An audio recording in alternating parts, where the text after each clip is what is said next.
morning guys and girls, dad and sis. Ito ang munti kong garden dito sa tabi ng gutter at saka sa tubig namin para madali lang pag magdilig, no?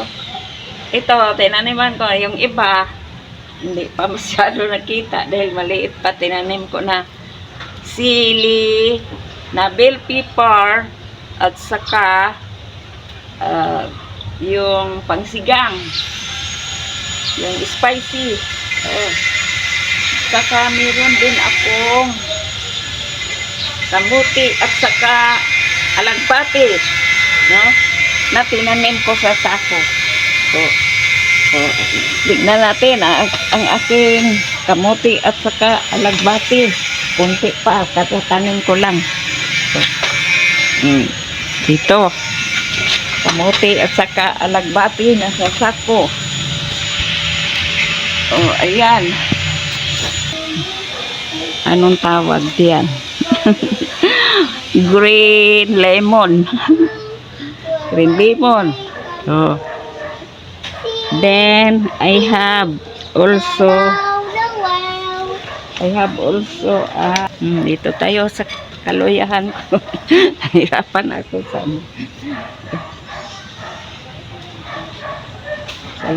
luya natin. Sa ilalim ng langka.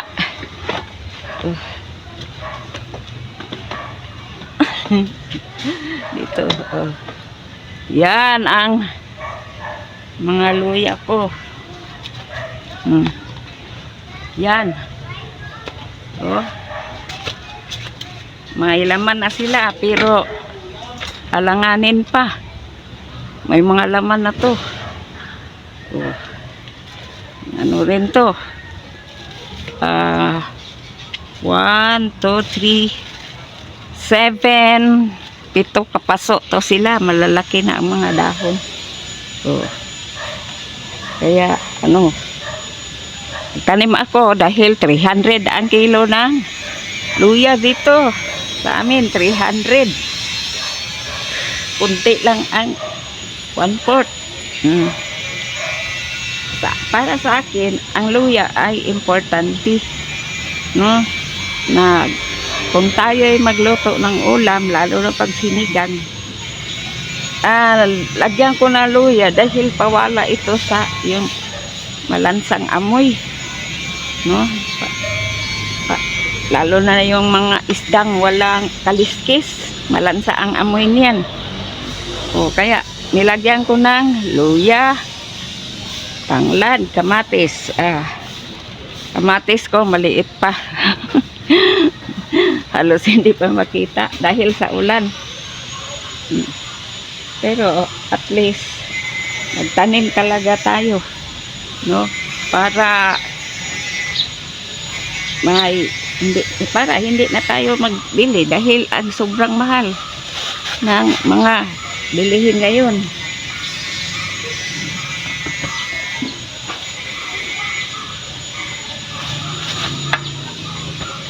Sobrang mahal ang bilihin. Kaya nagtanim talaga ako. Ito, malunggay. Malunggay to. Sabi na kasi ng iba, pag may malunggay ka na, swerte daw pag may malunggay. Malunggay to. Malunggay, talong, at iba pa. Tapos nag-ano ko ng nag-alaga ako ng manok. Doon tayo sa manukan. Ay pakita ko rin ang manok later on. Ito mga guys and girls, may malunggay. Dalawang klase ng malunggay ko. Malunggay na yung dating malunggay natin talaga. Ito At yung tinawag na Chinese malunggay. So, nasa likod. At hindi ko tumanda na yung ano ko, yung kulitis, hindi ko pa na lipat. Nako, namulaklak sila tuloy. Aywan ko kung bakit pa ba yan, namulaklak naman, ang liit-liit. Ito mga kapatid, mga brad and sis. Oh, pag medyo tumanda na, hindi na, kunyari, taga-opisina, maliban sa akin.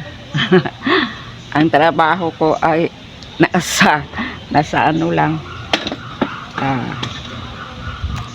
sa real estate.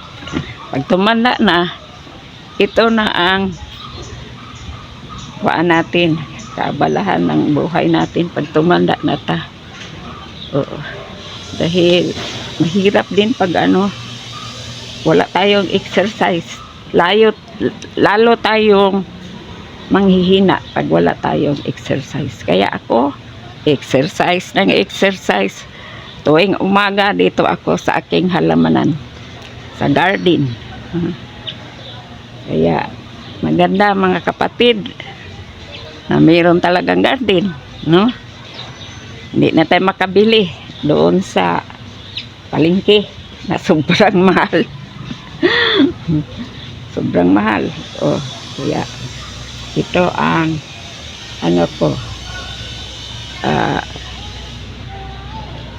ginawa ko pag tuwing umaga. Dito ako sa halamanan ko. Pagkatapos magsaing, dito pa agad. So, mga kapatid, please subscribe, like and share to my YouTube channel, Bini Mix TV Vlog. Thank you so much. Thank you for watching.